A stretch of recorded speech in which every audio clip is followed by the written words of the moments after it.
So what is it that I like about them? Overall, they have an insanely good toe box. And going downhill, oof, blackberries.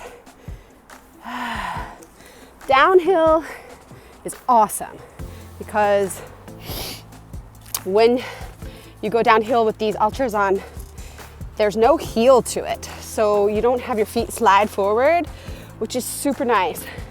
So like toe blisters, not such a big problem.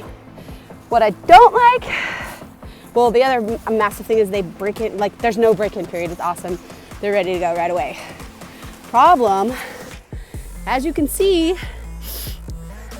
everything in life is a trade-off. So that awesomeness of going downhill without your toes sliding forward also means that there's increased pressure on your midfoot. So they feel great and you go a little bit further than before because your feet don't hurt and they're so easy. But without a heel, here's my PT coming in, my physical therapy stuff. It's very hard to adapt at a certain age, you know, anything over, I don't know, adolescence, to having a shoe that you do a lot of miles in that doesn't have a heel. So yeah, stress fractures in the midfoot can be a problem. So you really have to take your time and adapt to it if you're not used to a zero drop shoe. So yeah, overall though, like I think it's worth the time and effort to get used to it because they are so comfortable. It's like walking on clouds. Also, what I like too is this nice setup here with the way they have the laces going.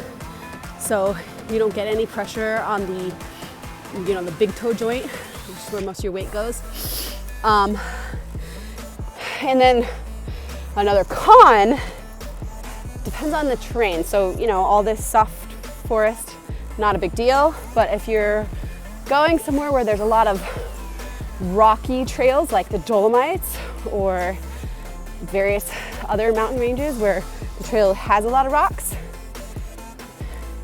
there is a little lip that makes no sense to me right here.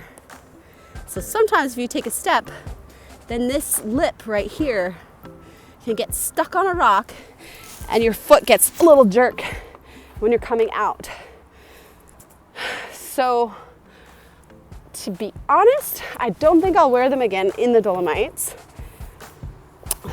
because so many of the trails there have a lot of rocky little terrain. When I was on the Tour de Mont Blanc, not a big deal because the paths were pretty wide there and they might have had some rocks in them, but not a lot. And not the kind of rocks where your foot could get stuck on it. So those are the pros and cons, the main ones. I think they're cute. My daughter thinks I'm a dork, but I love them. I love that color. And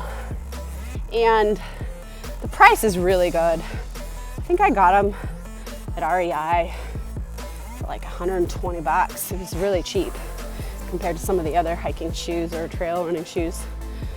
And to be this comfortable right out the gate.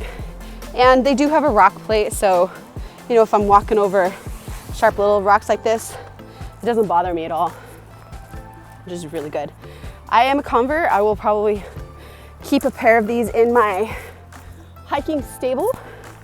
I have not yet done winter hiking in them yet, only summer so far. So I'll have to make another video and see how things end up in the winter. But it is really nice to have kind of a lightweight and very soft cushion and exceptional toe box. So in review, the Altra's main pro, wide, amazing toe box, easy to break in, very light, has a nice rock plate. Cons is that, oh, and the other main benefit is when you're walking downhill, your feet don't slide and so you don't get a lot of toe blisters. cons are that it has no heel drop. And so while that might be pro in some ways, if you're not adapted to it, it can lead to a propensity for stress fractures in the midfoot. So you need to wisely adapt your body to them.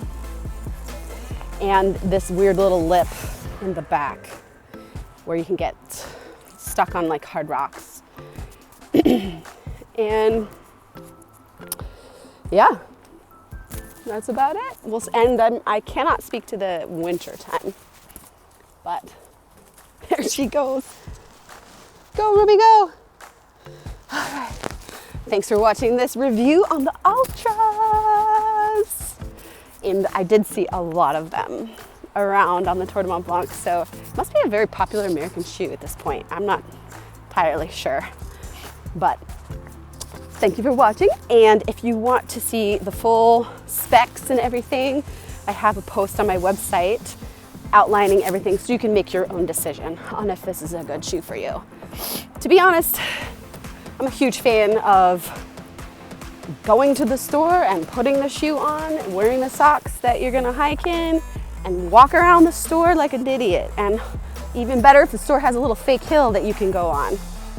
But we're not all in that situation. So I can't find anywhere here where I live in Germany that sells Altras. So I actually bought mine online based on reviews, and boy, I got really lucky because they work really well for me.